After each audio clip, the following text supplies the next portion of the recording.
అందరికీ నమస్కారం అండి. ఎడమ భుజంపై శివలింగాన్ని ధరించి ఉన్న బగళాముఖి అమ్మవారి ఆలయ రహస్యాలను గురించి ఇప్పుడు మనం తెలుసుకుందాము. భారతదేశంలో చాలా గొప్ప గొప్ప దేవాలయాలు ఉన్నాయి. ఈ దేవాలయాలు నిర్మించే వెనక అద్భుతమైన కథలు కూడా ఉన్నాయి.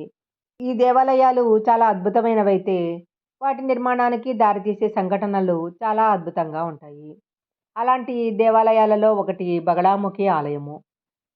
చందవోలు ప్రాంతాన్ని చోళరాజులు పరిపాలించే సమయంలో ఒక శివాలయాన్ని నిర్మించాలని బండ్ల నిండుగా రాళ్లను తెప్పిస్తాడు.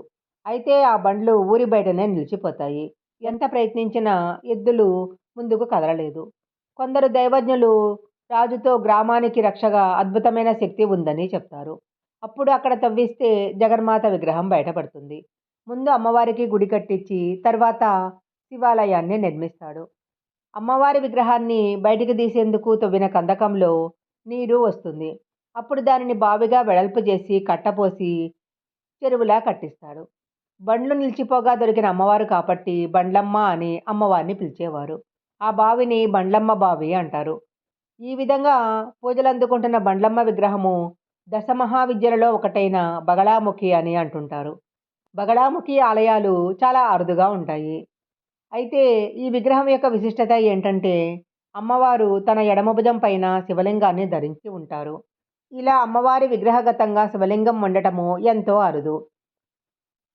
శ్రీ విద్యోపాసకులైన శ్రీ చందవోలు రాఘవనారాయణ శాస్త్రి గారికి బండ్లమ్మ కలలో కనిపించి తన దేవాలయానికి ప్రాకారం కట్టించమని కోరుతుందట. అప్పుడు ఆయన పూనిక పైన భక్తులంతా కలిసి ప్రాకారాలను నిర్మించారు. శాస్త్రి గారు భౌతిక కాయాన్ని విడిచిన సమయంలో ఒక విలేకరి ఫోటో తీయగా చితాధూమంలో పంచరంగుల్లో సర్వాభరణ భూషిత అయిన అమ్మవారు సాక్షాత్కరిస్తారు. ఈ ఛాయాచిత్రాన్ని ఆంధ్రప్రభ దినపత్రిక అప్పట్లో ప్రచురించింది.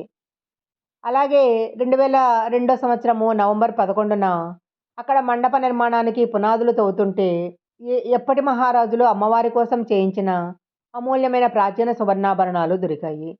వాటిని అమ్మవారి విగ్రహానికి అలంకరించగా అవి సరిగ్గా సరిపోయినాయి.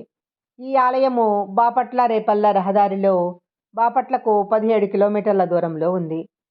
ఈ వీడియో కనుక మీకు నచ్చినట్లయితే లైక్ చేయండి, షేర్ చేయండి.